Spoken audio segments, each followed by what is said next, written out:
একজন STM officer তার বান্ধবীর বিয়েতে যাচ্ছিল। সে একজন সাধারণ মেয়ের পোশাকে ছিল, না কোনো সরকারি গাড়ি, না কোনো নিরাপত্তা, শুধু একজন সাধারণ মেয়ের মতো মোটরসাইকেল চালাচ্ছিল। যখন সে হাসনাবাদ শহরের কাছাকাছি পৌঁছালো, তখন সামনে একটি পুলিশ চৌকি চোখে পড়ল। ৩-৪ জন পুলিশকর্মী চৌকির বাইরে রাস্তায় দাঁড়িয়েছিল, আর মাঝখানে ইন্সপেক্টর প্রসেনজিৎ ইউনিফর্ম পরে দাঁড়িয়েছিল। সে মেয়েটিকে হাতে লাঠির ইশারায় থামতে বলল। মেয়েটি মোটরসাইকেলটি রাস্তা থেকে নামিয়ে একপাশে দাঁড় করিয়ে দিল। ইন্সপেক্টর কড়া গলায় জিজ্ঞাসা করল, কোথায় যাচ্ছ? মেয়েটি খুব শান্তভাবে উত্তর দিল, বান্ধবীর বিয়ে আছে, সেখানে যাচ্ছি। ইন্সপেক্টর প্রসেনজিৎ তাকে মাথা থেকে পা পর্যন্ত দেখল। মেয়েটি ছিল 28 বছর বয়সী একজন সুন্দরী মহিলা, যার নাম ছিল বর্ণালী সিং। তারপর হাসতে হাসতে বলল, আচ্ছা, বান্ধবীর বিয়েতে খাওয়া দাওয়া করতে যাচ্ছ, কিন্তু হেলমেট তোমার বাপ পড়বে কেন পড়নি? আর এই মোটরসাইকেলটাও খুব জোরে চালাচ্ছিলে। চলো, এখন চালান দিতে হবে। ইন্সপেক্টর প্রসেনজিৎ চালানের প্যাড বের করতে করতে বলল। বর্ণালী বুঝে গিয়েছিল যে তার নিয়ত খারাপ হয়ে গেছে এবং এটা একটা ছুতো। সে বলল, স্যার, আমি কোনো আইন ভাঙিনি। ও ম্যাডাম, আমাদের আইন শেখানোর চেষ্টা করো না। সে পাশে দাঁড়ানো একজন কনস্টেবলের দিকে তাকালো এবং তারপর বর্ণালীর দিকে তাকিয়ে বলল, একে শিক্ষা দিতে হবে। হঠাৎ ইন্সপেক্টর জোরে একটা চড় মারল বর্ণালীর গালে। খুব প্রশ্ন করছিস, পুলিশ যখন কিছু বলে তখন চুপচাপ মেনে নেওয়া উচিত। বর্ণালীর মাথা এক মুহূর্তের জন্য ঘুরে গেল, কিন্তু সে নিজেকে সামলে নিল। তার চোখে রাগ স্পষ্ট ফুটে উঠছিল। চৌকির ইনচার্জ ইন্সপেক্টর হাসতে হাসতে বলল, এখনও এর মধ্যে অহংকার বাকি আছে। এমন কতজনকে ঠিক করে দিয়েছি, ভালোভাবে শেখাতে হবে। একজন কনস্টেবল এগিয়ে এলো এবং বলল, স্যার, এটাকে থানায় নিয়ে চলুন, সেখানে ঠিকঠাকের সেবা করব। তখন বুঝবে পুলিশের সঙ্গে কিভাবে কথা বলতে হয়। একজন কনস্টেবল বর্ণালীর বাহু ধরে টেনে বলল, চল, গাড়িতে বস। বর্ণালী ঝটকা দিয়ে হাত ছাড়িয়ে রাগী গলায় বলল, হাত লাগানোর চেষ্টা করো না, নয়তো পরিণতি ভালো হবে না। ইন্সপেক্টরের রাগ আরও বেড়ে গেল। সে একজন কনস্টেবলকে বলল, এর অহংকার দেখো। একজন কনস্টেবল এগিয়ে এসে বর্ণালী সেনের চুল টেনে ধরল এবং জোর করে টেনে নিয়ে যাওয়ার চেষ্টা করল। বর্ণালী ব্যথায় কুকিয়ে উঠল, কিন্তু তখনও পর্যন্ত সে নিজের পরিচয় কিছুই বলেনি। সে দেখতে চাইছিল এরা আর কতটা নিচে নামতে পারে। তখন একজন পুলিশ রাগে তার মোটরসাইকেলে লাঠি দিয়ে মারল এবং বড়বড় করে বলল, বড় সাধু সাজছে, এখন তোরে খেলনা বানিয়ে খেলবো। বর্ণালী সিং ভালোভাবেই বুঝে গিয়েছিল যে এখন তার সঙ্গে কি হতে চলেছে এবং এরা কতটা নিচে নামতে পারে। ইন্সপেক্টরের চোখে রাগ ছিল। সে জোরে চিৎকার করে বলল, তোর মতো অনেক বুদ্ধিমান দেখেছি, পুলিশের সঙ্গে বাড়াবাড়ি করবে, আজ মজা দেখাবো। চল, ওকে থানায় নিয়ে যাও, সেখানে বোঝাবো। এই সময় বর্ণালী সিং তখনও চুপ ছিল। সে তার পরিচয় প্রকাশ করার কোনো ইচ্ছা দেখায়নি। সে দেখতে চাইছিল এরা প্রশাসনকে কতটা বদনাম করতে পারে, এরা কতটা অত্যাচার করতে পারে। ইন্সপেক্টর প্রসেনজিৎ এখন বিরক্ত হয়ে গিয়েছিল। তার সামনে এমন একজন মহিলা দাঁড়িয়েছিল যার নরম ও সুন্দর গালে চড় পড়েছিল, যার চুল টেনে ধরা হয়েছিল, যাকে জোর করে বাহু ধরে রাস্তায় টেনে নিয়ে যাওয়া হয়েছিল। কিন্তু সে তখনও মূর্তির মতো নীরব দাঁড়িয়েছিল, না কোনো চিৎকার, না কোনো কান্না। ইন্সপেক্টর প্রসেনজিৎ ভেবেছিল থানায় বলে চিন্তা করবে এই জেদি মহিলার কি চিকিৎসা করা যায়। এটা কেবল রাগ ছিল না, এটা এমন এক রাগ ছিল যা ভেতরে ভেতরে ফুটছিল। চৌকির ইনচার্জ ইন্সপেক্টর হাসতে হাসতে বলল, ও, এখন জিভও চলতে শুরু করেছে। চলো, থানায় দেখবো কত বড় জিভ চলে তোর। থানায় ঢুকতে ইন্সপেক্টর জোরে চিৎকার করে বলল, ওরে, কোথায় গেলি? চা পানি লাগা তাড়াতাড়ি, আজ একটা বিশেষ মাল এসেছে। বর্ণালী সিং তখনও কিছু না বলে থানার দেয়াল দেখছিল। সে দেখছিল কিভাবে এরা সেই নিরীহ মানুষদের সঙ্গে আচরণ করে যারা কখনো কণ্ঠ তুলতে পারে না। তখন একজন কনস্টেবল ইন্সপেক্টর প্রসেনজিতের দিকে ঝুঁকে ফিসফিস করে বলল, কি কেস স্যার? কনস্টেবলের প্রশ্নে ইন্সপেক্টর প্রসেনজিৎ এসে বলল, আরে কিছুই না, স্পিড বা হেলমেট, যা মন চায় চাপিয়ে দাও, শুধু ভেতরে ঢুকিয়ে এর অহংকার ভাঙতে হবে, বেশি প্রশ্ন করিস না। বর্ণালী সব শুনছিল, কিন্তু তার চোখ তখনও কিছু বলতে চাইছিল না, যেন সে চাইছিল পুলিশের এই পতনের গল্প তাদের নিজের মুখ থেকে বেরিয়ে আসুক। তখন ইন্সপেক্টর চেয়ারে বসলো, হাতে কলম নিয়ে টেবিলে ঘোরাতে লাগলো। তারপর বর্ণালীর দিকে তাকিয়ে বলল, নাম বল, কোথায় থাকিস, কার ঘরের মেয়ে? বর্ণালী চুপ রইল। ইন্সপেক্টর আবার প্রশ্ন করল, শুনতে পাসনি? নাম কি তোর? কিন্তু বর্ণালীর নীরবতা তখনও পাথরের দেয়ালের মতো। তখন ইন্সপেক্টর টেবিলে এমন জোরে হাত মারল যে শব্দটা পুরো থানায় গুঞ্জে উঠল এবং রাগে চিৎকার করে বলল, শুনতে পাস না? নাম বল তাড়াতাড়ি। বর্ণালী মুখ ঘুরিয়ে উত্তর দিল, জি, সুমিতা শর্মা। ইন্সপেক্টর তার মুখের দিকে তাকিয়ে হেসে বলল, ও, বড় বুদ্ধিমান মেয়ে তুই, মিথ্যে বলতে অভিজ্ঞতা আছে, কিন্তু মনে রাখিস বেশি চালাকি করলে খুব ভারী পড়বে, একটাও ভুল করলে পস্তানোর সময়ও পাবি না। বর্ণালী সিংকে জোর করে সেই পচা লকআপে ঢুকিয়ে দেওয়া হলো, যেখানে আগে থেকে দুজন কয়েদি বসেছিল। তাদের মধ্যে একজন বর্ণালীর দিকে তাকিয়ে বলল, বোন, তুই কি অপরাধ করেছিস? বর্ণালী হালকা হাসি দিল, কিন্তু কিছু বলল না। এখন সে শুধু দেখছিল এই পুরো সিস্টেমটা কতটা পচে গেছে। যদি একজন এসডিওকে এভাবে বিনা কারণে ভেতরে ঢোকানো যায়, তাহলে সাধারণ মানুষের অবস্থা কল্পনা করা কঠিন নয়। বর্ণালী এখন সেই কোঠরির কোণে বসেছিল, সব দেখছিল, শুনছিল এবং প্রতিটি কাজ বুঝছিল।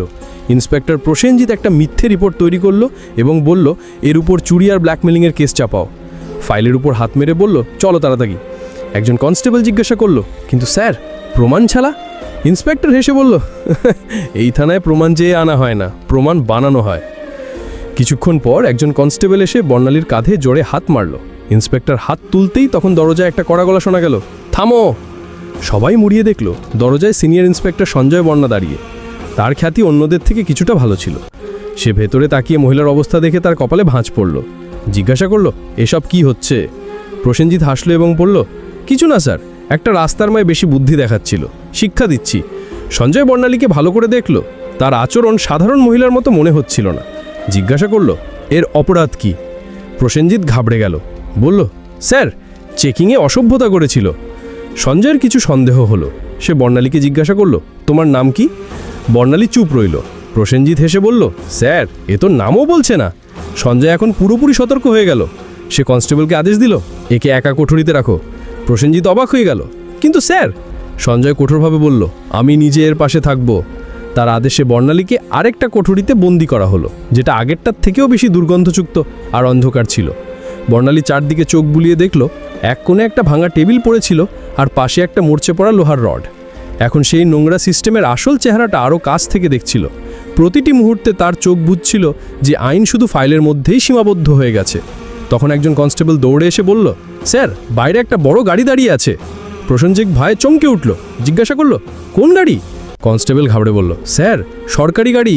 সে তাড়াতাড়ি বাইরে গেল এবং গাড়ির ভেতর তাকাতেই তার চোখ কপালে উঠল। সে হড়বড় পরে ফিরে এসে ধীর গলায় বলল, স্যার। প্রসেনজিৎ বিরক্ত হয়ে বলল, কি হলো, কে এসছে?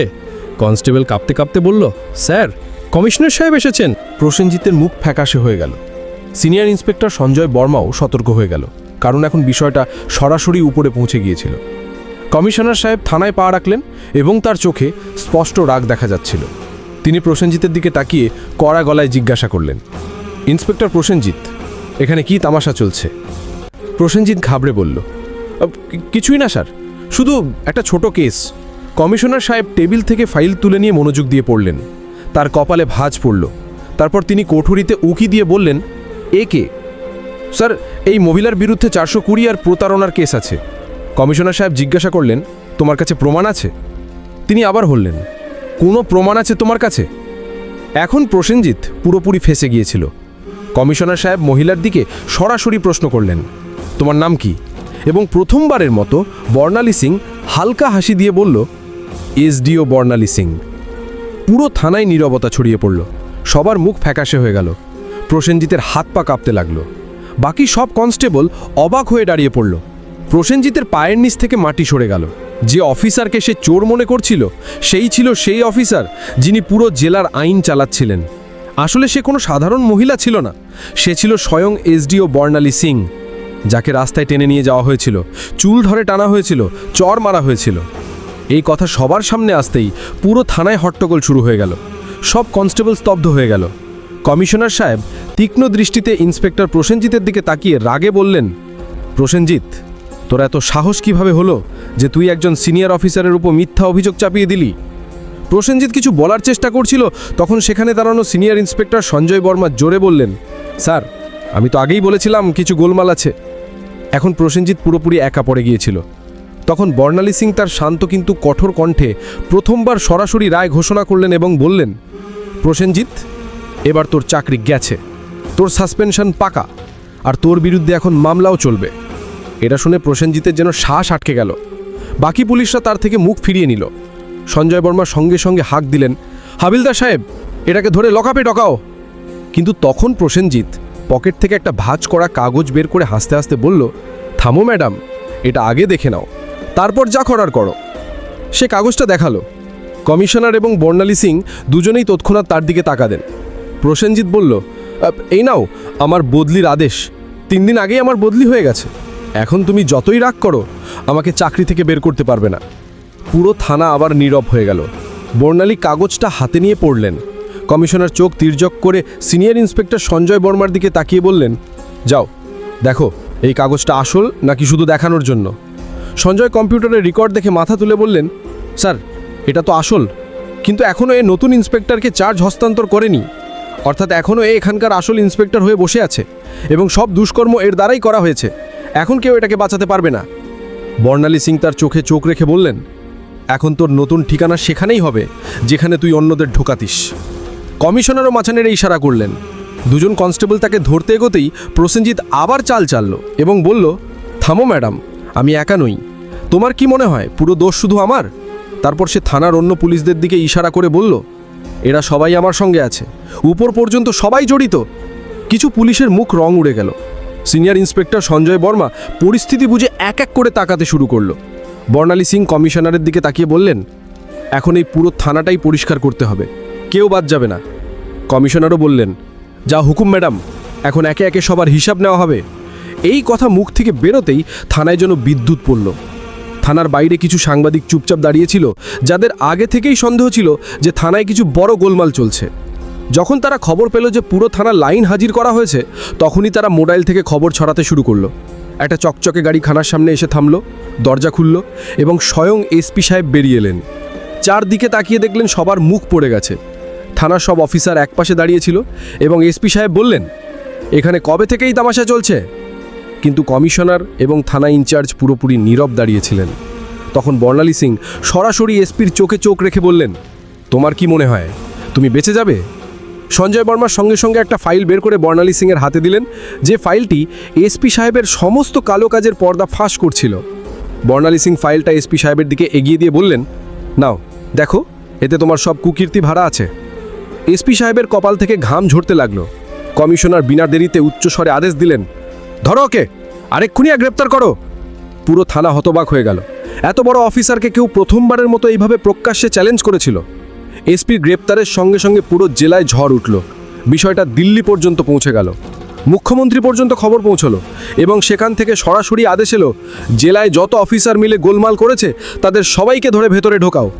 পরের 2 দিনের মধ্যে পুরো জেলা থেকে 40টার বেশি পুলিশ অফিসার, 10টার বেশি বড় অফিসার এবং কিছু রাজনৈতিক নেতা গ্রেপ্তার হয়ে গেল। পুরো হাসনবাদ জেলার হাওয়া বদলে গেল। এখন চারদিকে শুধু একটাই আলোচনা ছিল, এসডিও বর্ণালী সিংয়ের সততা এবং সাহস, যিনি পুরো পচা সিস্টেমটাকে নাড়িয়ে দিয়েছিলেন। এখন প্রশাসনে একটা নতুন গতি ছিল, একটা নতুন চিন্তা ছিল এবং সবচেয়ে বড় কথা, একটা ভয় ছিল যে এখন কেউ বাঁচতে পারবে না। বর্ণালী সিংয়ের কাজ শেষ হয়েছিল। তিনি দেখিয়ে দিয়েছিলেন যে যদি মনের ভেতর থেকে নিয়ত পরিষ্কার থাকে তাহলে পুরো দেশও সংশোধন করা যায়। ভিডিওটা শেষ পর্যন্ত দেখে থাকলে প্লিজ একটা লাইক ও সাবস্ক্রাইব করে পাশে থেকো। আর তুমি কোন জায়গা থেকে দেখছো কমেন্টে জানাও।